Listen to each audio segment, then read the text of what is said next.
साथियों दोस्तों नमस्कार। एक बार मेरे YouTube चैनल में आप सब लोगों का हार्दिक स्वागत है। और आज का जो मैंने विषय चुना है वो है बाग। और बाग का एक वीडियो मैंने देखा। हर बाग के बारे में बात करें तो सबसे पहले जब हम छोटे छोटे थे या हमारे बुजुर्ग बताते, उन्होंने हमें बताया कि जो हमारे ये गढ़वाल पहाड़ के जो बाघ थे, जो हमारे साथ, जो हमारे पूर्वजों से पहले रह रहे हैं, वो बाघ कभी आदमी पे हमला नहीं करते थे। वो मवेशियों को मारते थे और ऐसा ही नुकसान करते थे। लेकिन अगर कोई उनको मिल गया, जनमानस, कोई आदमी मिल गया, कोई बच्चा मिल गया, तो वो छुप जाते थे और वो अपना रास्ता अलग कर देते थे। ये एक खासियत थी, ये ज़रूर था। लेकिन कुछ नए ज़माने के तथ्यों के अनुसार कह रहा हूँ, इसमें होना चाहिए, जंगल का बचाव भी होना चाहिए, सारी चीज़ें। लेकिन सब अगर हम न रहें तो जंगल का संरक्षण कौन करेगा? तो लगातार इस तरह से मैं देख रहा हूँ कि पहाड़ों में जब पलायन भी हुआ, उसके बाद जहाँ भी पलायन कम हुआ है, उसके बाद जो है वहाँ लोग रह रहे हैं और वो वहाँ पर तेंदुआ जैसे वो एकदम अटैक कर रहे हैं। इसका एक दृश्य मैंने देखा तो इस पर ही मेरा ध्यान गया कि वाकई ऐसा क्यों है।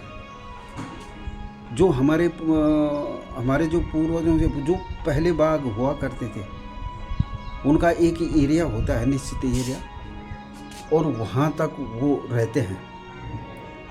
तो वो ठीक ठाक थे, विचरण भी करते थे और मतलब इंसानियत को कोई नुकसान नहीं था उससे। चलो, नुकसान इतना था कि वो मवेशियों को मारते थे। ये तो चक्र है, तो सृष्टि का चक्र है।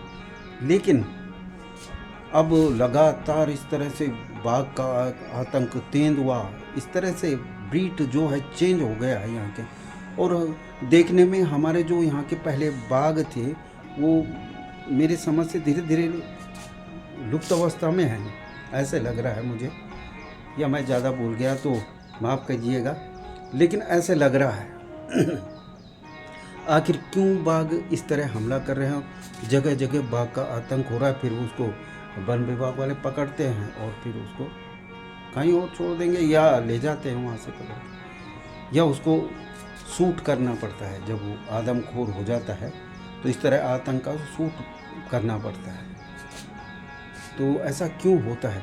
तो एक गाना मुझे सूरदास जी का याद आ रहा है। एक सूरदास जी हुआ करते थे, ये लोकगीत उन्हीं के मुंह से सबसे पहले हमने सुना था। सूरदास जी के मुंह से वो डपली होती थी एक, और कूड़दार में गाड़ियों में गाते थे फाँ वगैरह। अब इसका नवीनीकरण हुआ। सबसे पहले वैसे राय जी ने इसको आकाशवाणी में गाया था और उन्हें सही उसी लोकगीत के हिसाब से गाया था। अब तो मॉडर्न में फाँ वगैरह हो गया, लेकिन वो फाँ माने हट जा, फाँ था वो, फाँ वगैरह। तो उसका थोड़ा मॉडिफिकेशन किया गया है। लेकिन मैं सूरदास जी के उसी गाने की 2-4 लाइन आपको सुना रहा हूँ, वो कैसे गाते थे। अरे मर सकू तेरा, मारी जालू मेरा नहीं था।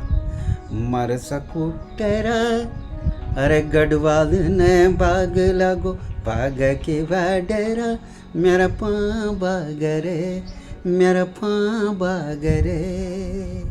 मर सा कुटेरा, अरे मर सा कुटेरा, गढ़वाल ने बाग लागो, बाग की बाडरा, मेरा फाँ बागरे।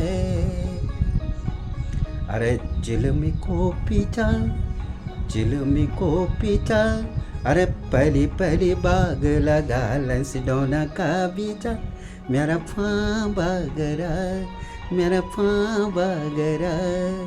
सूबेदार साहब, जमादार साहब, लेफ्टिनेंट साहब, सतड़ पतड़ परमेश्वर महाराज, अरे नोट खस के जाना, मेरा फाँ बागरा, अरे नोट खस के जाना, मेरा फाँ बागरा। इस तरह वो गाते थे और यही असली लोकगीत था। इसके बोल ये थे, फाँ वगैरह। फाँ का मतलब तो होता ही नहीं, कुछ नहीं, क्योंकि मैं भी लेखक हूँ। तो इस तरह होता कि यार इसका थोड़ा सा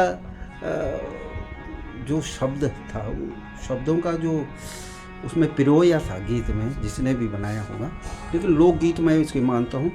सबसे पहले सूरदास जी ने इसे मुँह से, हम उनके मुँह से सुना था मैं। ये राय जी ने मैं बात करी है, जब उन्होंने आकाशवाणी में इसे गाया लोकगीत के तौर पर, उन्होंने भी कहा। तो आइए अब देखते हैं कि किस तरह से पिछली बार हमने देखा था कि रेखनी खाल की तरफ बड़ा आतंक था, उधर बाघ ने मचा रखा था। एक टीचर जो है बाहर रात में उनको एक गायब कर दिया था। कैसी बहुत सारी घटनाएं हैं। लेकिन ये फरसाड़ी पौड़ी की तरफ, उधर बुआखाल की तरफ फरसाड़ी शायद उधर है, तो उनका एक वीडियो जो है आया है, तो वो देखो किस तरह से बाघ वहाँ पर भगा रहे हैं उनको। वो आतंकित लोग हैं, वो भगा रहे हैं वहाँ से कि हमारे एरिया से चला जाए, तो फिर तो आ जाएगा। लेकिन फिर भी वो कोशिश कर रहे हैं अपनी, इस तरह से गांव के लोग किस तरह परेशान हैं।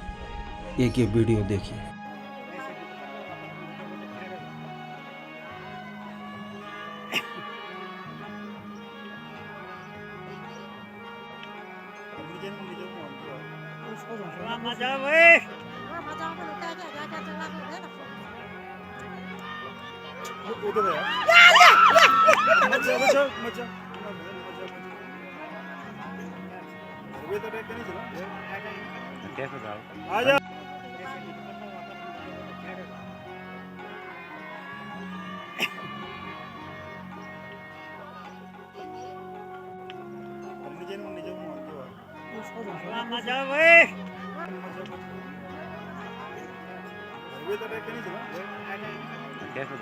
आजा